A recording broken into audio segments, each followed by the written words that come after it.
지금 우주에선 누가 패권을 지니냐를 놓고 미국, 중국, 러시아, 유럽이 치열한 경쟁을 펼치고 있습니다. 그 중심에 스페이스 X가 있고 그 뒤를 추격하는 로켓랩이 있죠. 우주 개발은 인류의 꿈이 아니었습니다. 처음부터 이건 전쟁이었습니다. 1957년 10월 4일 소련이 스푸트니크 1호를 우주로 쏘아 올립니다. 작은 쇳덩어리 하나. 그런데 이 사건 하나로 미국 전역이 얼어붙습니다. 왜냐하면 이건 세계 최초 인공위성이 되기 때문이죠. 미국이 세계 최초라는 타이틀을 잃는 순간입니다. 하지만 더 위협적이었던 건 소련이 미국을 비롯한 전 세계에 우리는 대륙간 탄도미사일을 너희 머리 위까지 보낼 수 있다. 이 메시지를 보냈다는 겁니다. 그날 이후 우주는 과학의 영역이 아니라 미국, 소련 등 강대국의 패권의 무대가 됩니다. 아까 말했듯이 미국은 충격에 빠집니다.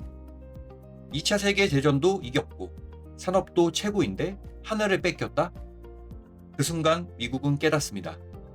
이 우주 싸움에서 지면 지구에서도 진다. 그래서 나온 게 바로 그 유명한 나사 설립 그리고 아폴로 프로젝트죠. 목표는 단 하나였습니다. 달에 먼저 가는 나라가 지구의 주인이 된다. 여기서 중요한 포인트는 당시 달 착륙은 과학 실험이 아니었다는 겁니다. 완벽한 정치 쇼이자 군사 시연이었어요.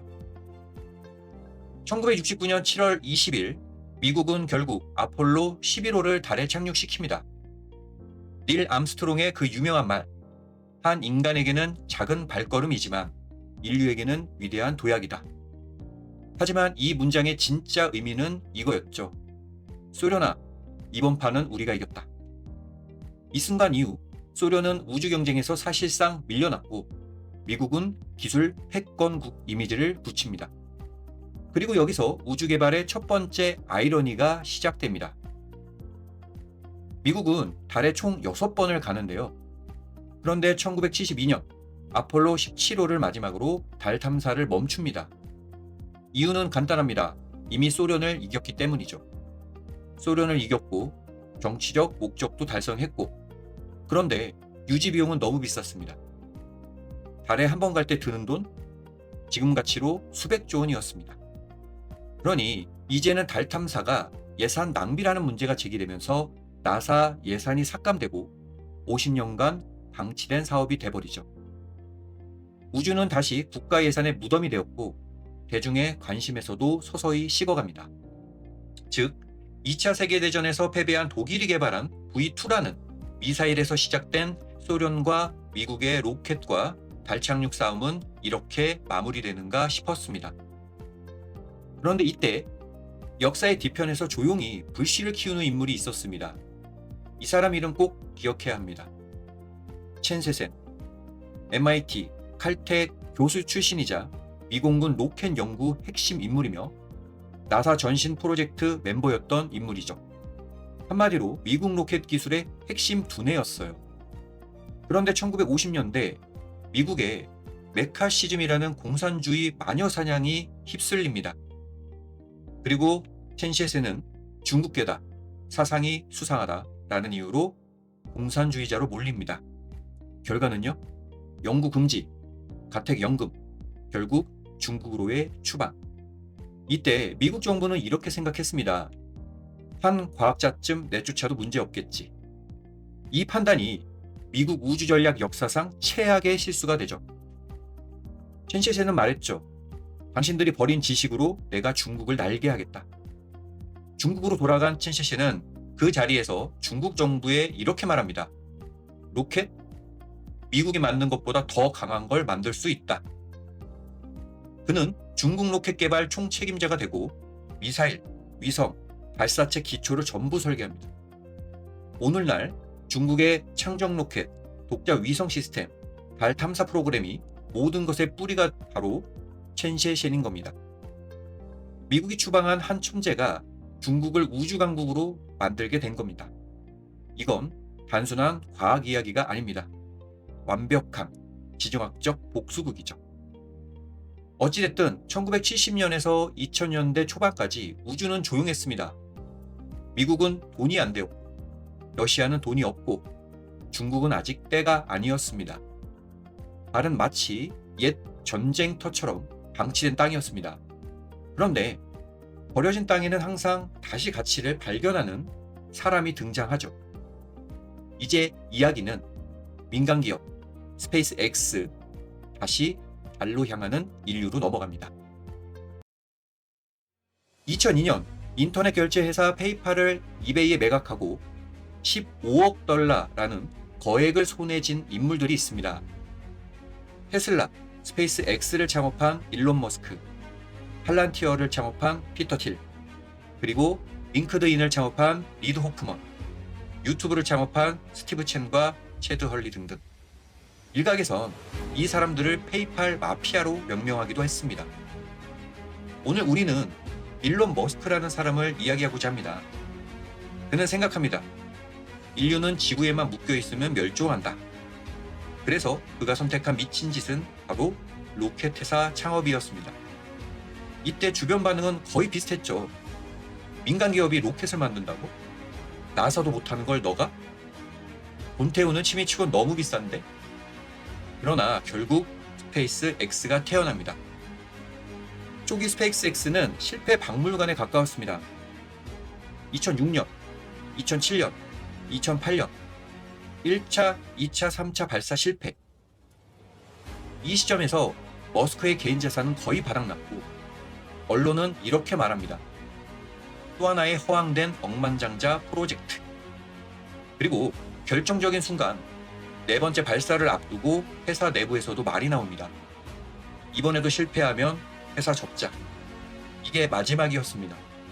그런데 2008년 4차 발사 성공. 이 한 번의 성공으로 회사는 생존하였고 나사와의 계약도 체결됩니다. 그리고 머스크는 파산을 면하죠. 말 그대로 성공 한 번으로 인생이 갈린 순간. 여기서부터 스페이스 X는 단순한 스타트업이 아니라 우주 산업의 변수가 됩니다.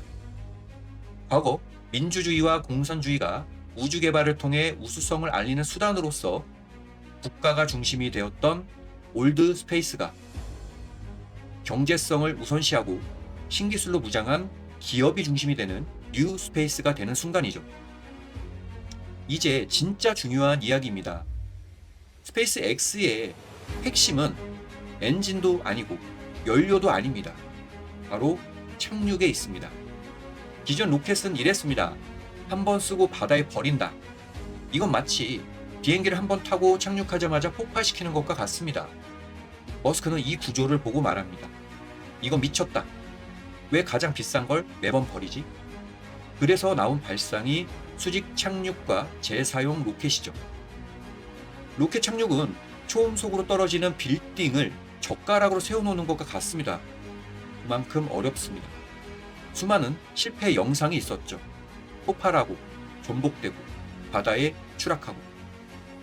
하지만 결국 팔콘 9 1단 로켓이 2015년 12월 20일에 성공적으로 첫 착륙에 성공하면서 이 순간부터 우주 산업의 계산식이 바뀝니다.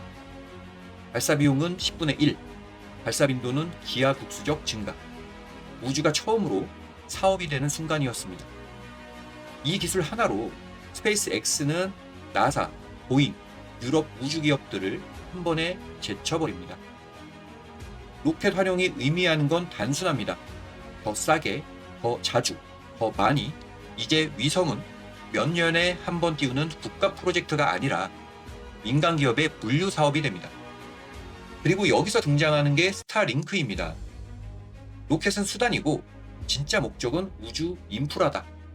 스페이스 X는 로켓 회사가 아니라 우주 플랫폼 기업으로 변신한다.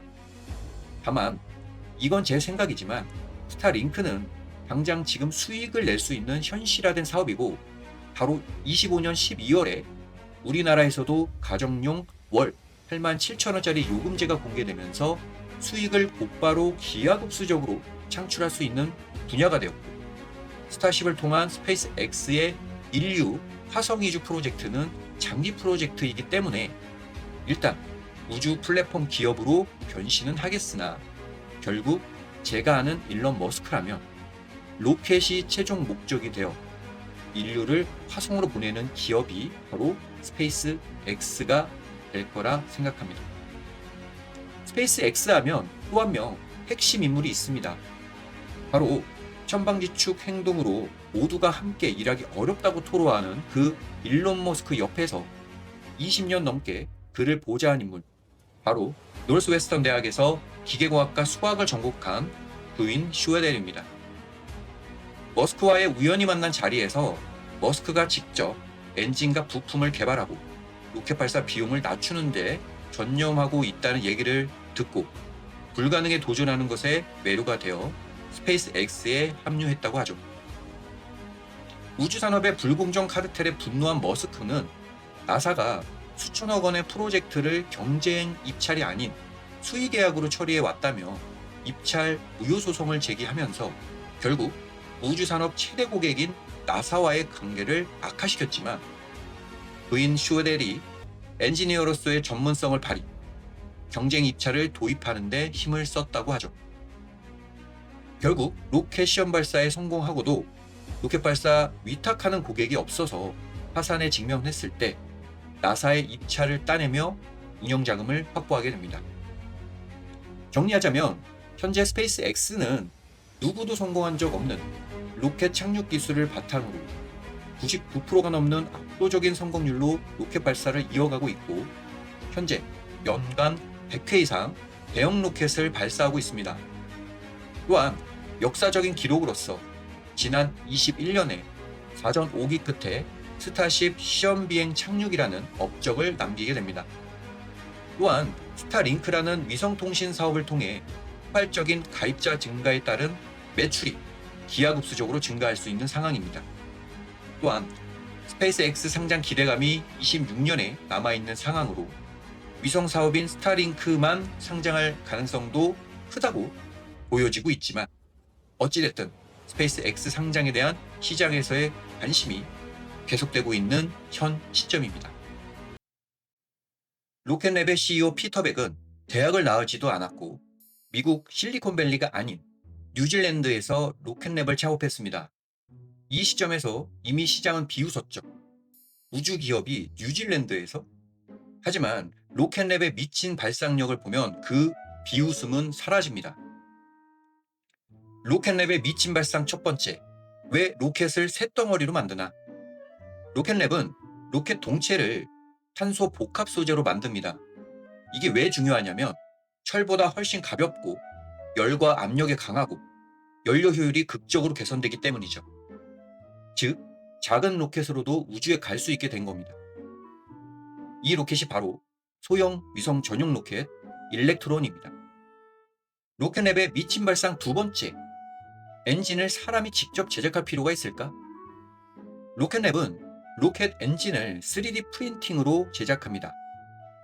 기존 로켓 엔진은 수백 개가 넘는 부품을 몇 달의 제작 기간에 거쳐 엄청난 인건비를 들여 만드는데 3D 프린팅을 활용하니 부품 수는 급감, 제작 기간은 단축, 설계 변경도 즉각 반영할 수 있게 됩니다. 이건 단순한 기술 혁신이 아닙니다. 로켓을 제조업으로 만든 사건이죠. 우주 산업이 장인의 영역에서 공장 시스템으로 넘어가는 순간입니다. 로켓랩의 미친 발상 세 번째, 이게 가장 재밌는 부분입니다. 스페이스 X가 로켓을 다시 착륙시키는 방법으로 로켓을 재활용을 했다면 로켓랩은 금속 로켓이 아닌 탄소 섬유 로켓임을 착안 물에 뜬다는 점을 주목하여 주요 부품을 방수 처리하고 바다에서 회수하는 방식으로 로켓을 재활용합니다. 이건 단순해 보이지만 사실 엄청난 발상의 전환입니다. 스페이스X의 로켓 착륙이라는 엄청난 기술에 비할 바 아니지만 로켓랩의 장점을 이용한 현실적인 방법이라는 점이 매우 인상 깊을 수밖에 없죠. 로켓랩은 소형 로켓에 만족하지는 않습니다. 중형 로켓을 개발 중에 있고요.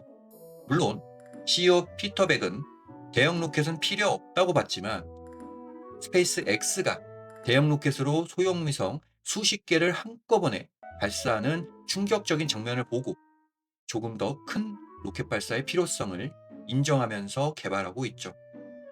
정리하자면 현재 로켓랩은 가장 큰 회사도 가장 화려하지도 않습니다. 하지만 우주 산업을 현실적인 비즈니스로 만드는 방법을 알고 있습니다. 아직은 큰 적자를 내고 있는 기업이지만 탄소로 가볍게 3D 프린팅으로 빠르게 현실성 있는 로켓 재활용 등을 통해 중형 로켓 개발과 스페이스X의 스타링크처럼 수요가 넘치는 위성 사업을 통해서 우주 산업이라는 큰 파이의 일부를 충분히 먹을 수 있는 기업이 될 가능성은 큽니다. 미국은 아르테미스 계획을 통해 달에 다시 가되 이번엔 연구 주둔 개념으로서 달을 화성 탐사를 위한 중간 기착지로 활용하고자 합니다. 나사 주도로 달 궤도 우주정거장 게이트웨이를 구축할 계획이고, 그래서 스페이스X의 스타쉽이 아르테미스 달 착륙선으로 채택된 겁니다. 국가 혼자 못한다, 민간까지 끌어안고 간다는 게 미국식이라 볼 수 있죠. 중국과 러시아는 2035년 달기지 건설 계획을 통해 종합 과학실험기지를 구축, 달 기반을 관측한다고 하지만 결국 미국이나 중국이나 러시아 모두 달을 자원 개발 및 군사 시설로 활용할 계획을 하고 있다고 보시면 되겠습니다. 그 밖에 다른 국가들도 나름대로의 우주 산업의 미래를 대비하고 있는 상황입니다. 그만큼 우주 산업의 규모가 상상을 초월한다는 것이죠. 달에는 반도체, 배터리 같은 첨단 제품에 사용되는 희귀한 금속인 히토류가 많습니다. 특히 지구에 없는 헬륨3는 차세대, 친환경 전력 발전인 핵융합을 위한 필수 요소로서 1g이 석탄 수십 톤에 이를 정도로 막대한 에너지를 생산할 수 있다고 합니다. 지구에서는 대기권에서 타버리지만 달에는 수백만 톤이 쌓여 있다는 것이죠. 그래서 각국은 누가 먼저 깃발을 꽂느냐가 아니라 누가 먼저 인프라를 까느냐 싸움을 하고 있는 것입니다. 오늘은 우주산업과 스페이스X 그리고 로켓랩이라는 제목으로 간략하게나마 우주산업의 미래와 그리고 관련 기업 두 기업을 소개해드렸습니다. 앞으로도 경제와 관련된 다양한 이야기를 자세히 다룰 것이니 구독해주시면 구독자님의 지식은 알아서 쌓여갈 겁니다.